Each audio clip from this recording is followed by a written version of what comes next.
Hi, I'm Vanessa Tolosa. I've been working as an engineer in the neurotech field for over 10 years, specifically developing flexible and plannable neural interfaces for stimulation and recording. I started my career working on these technologies at Lawrence Livermore National Lab, then became a founding member of a startup called Neuralink, developing a high-bandwidth brain-computer interface. More recently, I've been consulting for startups developing neurotech for medical applications. Today, I'll describe some ways universities, industries, and national labs can work together to develop cutting-edge technologies.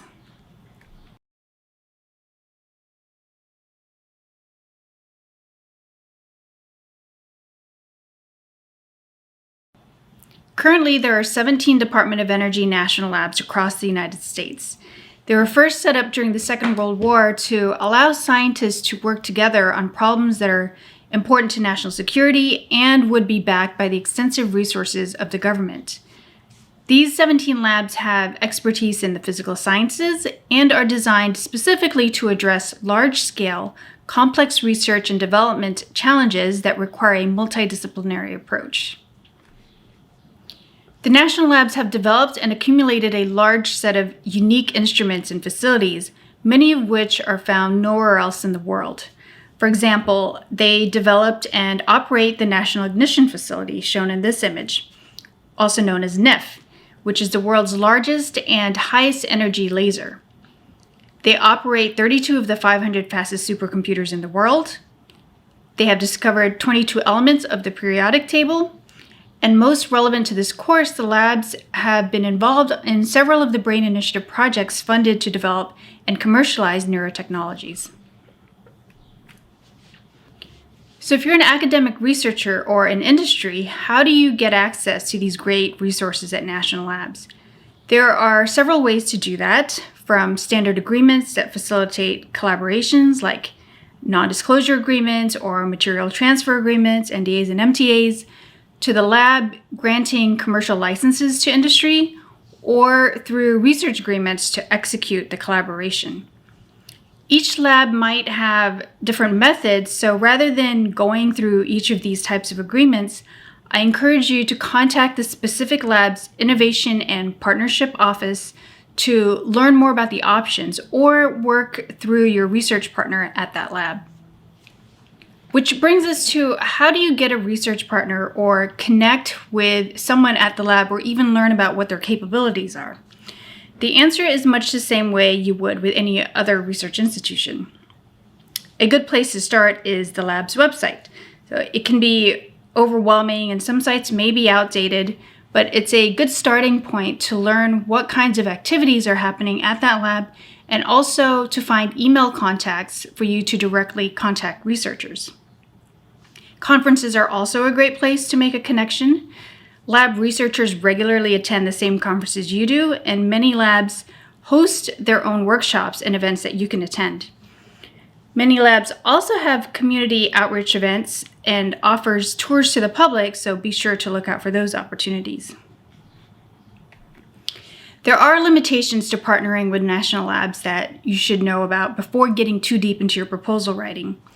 Most DOE labs are considered federally funded research and development centers, or FFRDCs. This is a special designation that comes with specific restrictions. For example, the labs cannot sell products for profit. So if you're at a point where you're looking for a company to manufacture your device so you can sell it, you're going to have to look elsewhere. They also cannot perform work that is in direct competition with industry or academia.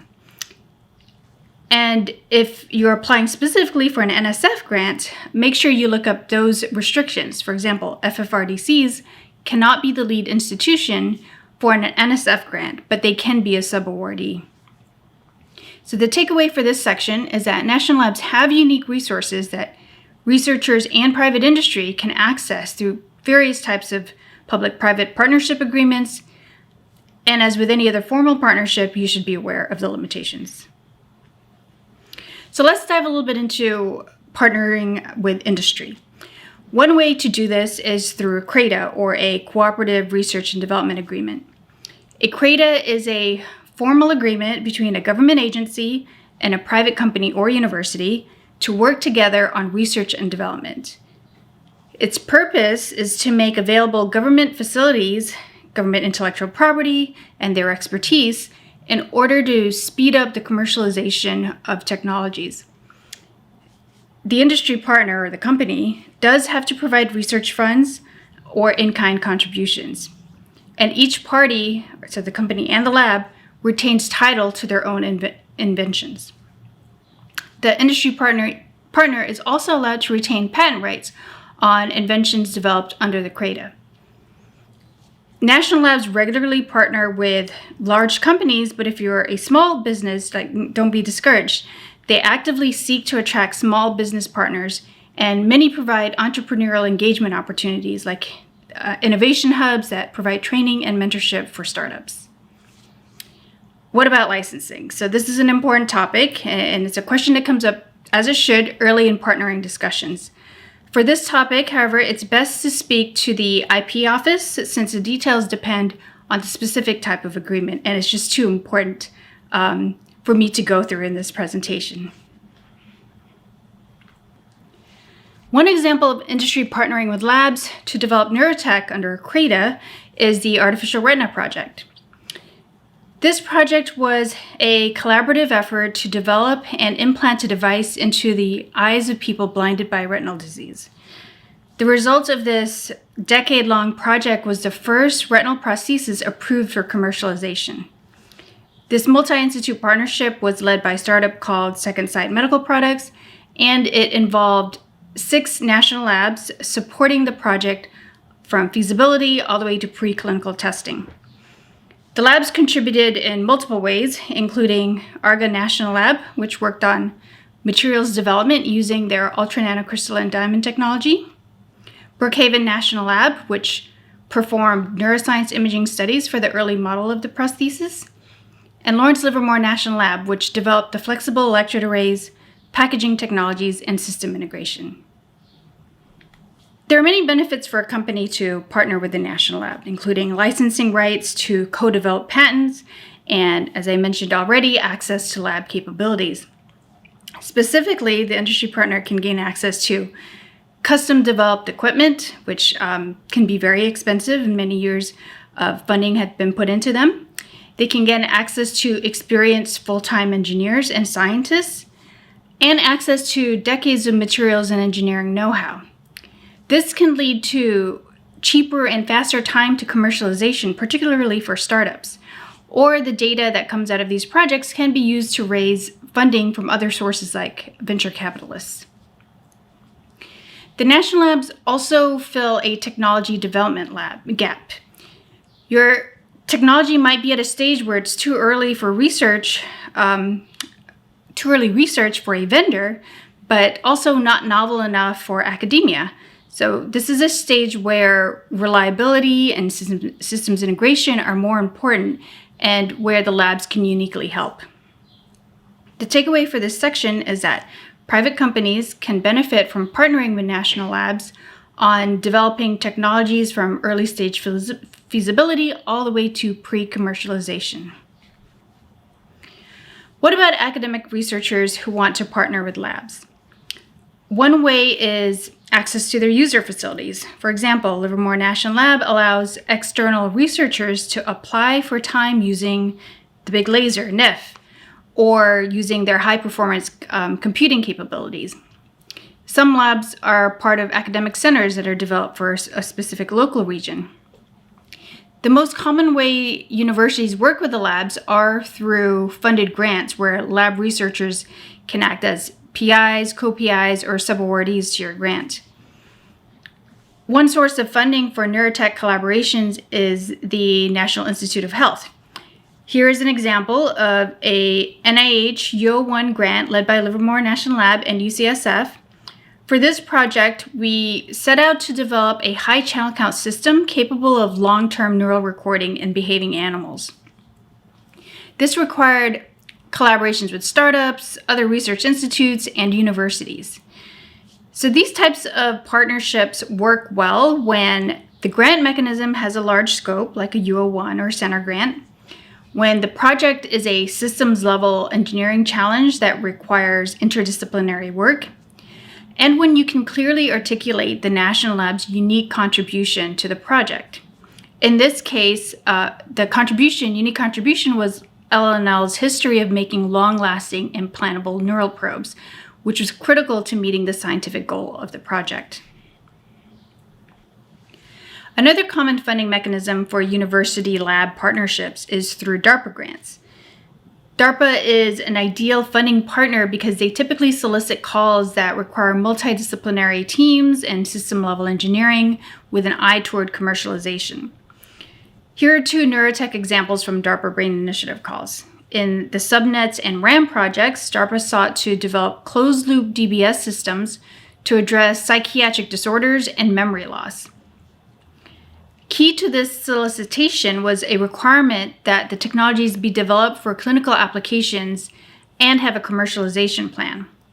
Lawrence Livermore National Lab was able to leverage a decade's worth of work from the Artificial Retina Project and use their expertise in developing advanced brain implants under a controlled manufacturing process that would be required by the FDA. This is a requirement that no academic institution could meet at the time, and a great example of the unique role a national lab can play in technology development.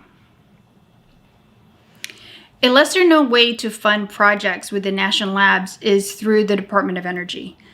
There are two types I want to discuss here. One is called Lab-Directed Research and Development, or LDRDs, and the other is the UC National Lab Fees Research Program. The LDRDs are available for all the national labs, though each one has their own version, so the details of the funding mechanism varies. LDRDs are led by the lab investigator, so the best way to get involved in these collaborations is to build relationships with the investigators ahead of time, or they may reach out to you. The UC Lab Fees program is restricted typically to just a couple of the national labs and to the University of California school system. The eligibility and details of the grant change from year to year, but typically it requires a co-PI, one from the UC and one from the eligible national lab. You can check their website for more information. This is actually the mechanism I use to build a relationship with Lauren Frank Lab at UCSF. We use this grant for a feasibility study and then use the data from that study for our NIH U01 application, the project that I discussed in an earlier slide. The last mechanism I want to make you aware of is partnering with the national labs through academic centers. There are two I want to highlight that developed just in the last few years. The first is the Kavli Institute, led by UCSF in the San Francisco Bay Area. They take advantage of the region's Lawrence Berkeley and Lawrence Livermore National Labs and local academic powerhouses, UCSF and UC Berkeley. The second is the National Center for Brain Mapping, led by the University of Chicago and Argonne National Lab. And you can visit both of their websites for more information. So now you've seen a few ways to get funded and work with the labs if you're at a university. Partnerships with the labs are best utilized for cases where tech development can't be done in academia, but are necessary to take novel ideas from concepts to real-world solutions. Cases where the National Lab has unique facilities and know-how that you can't access any other way. Universities can also benefit from student career development through the lab's robust internship, fellowship, and postdoc programs. The takeaway for this section is that through various funding mechanisms and access to lab resources, researchers can partner with national labs to develop cutting-edge neurotechnologies.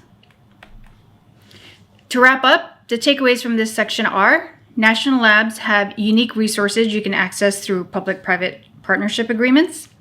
You can partner with the labs to develop technologies starting from feasibility all the way to early clinical studies. And through a variety of funding mechanisms, you can work with the labs to develop cutting-edge neurotechnologies. For more information on the topics we covered, you can check out these websites. Lastly, I'd like to acknowledge my colleagues and funding sources that provided content for this presentation through years of collaborations. Thank you.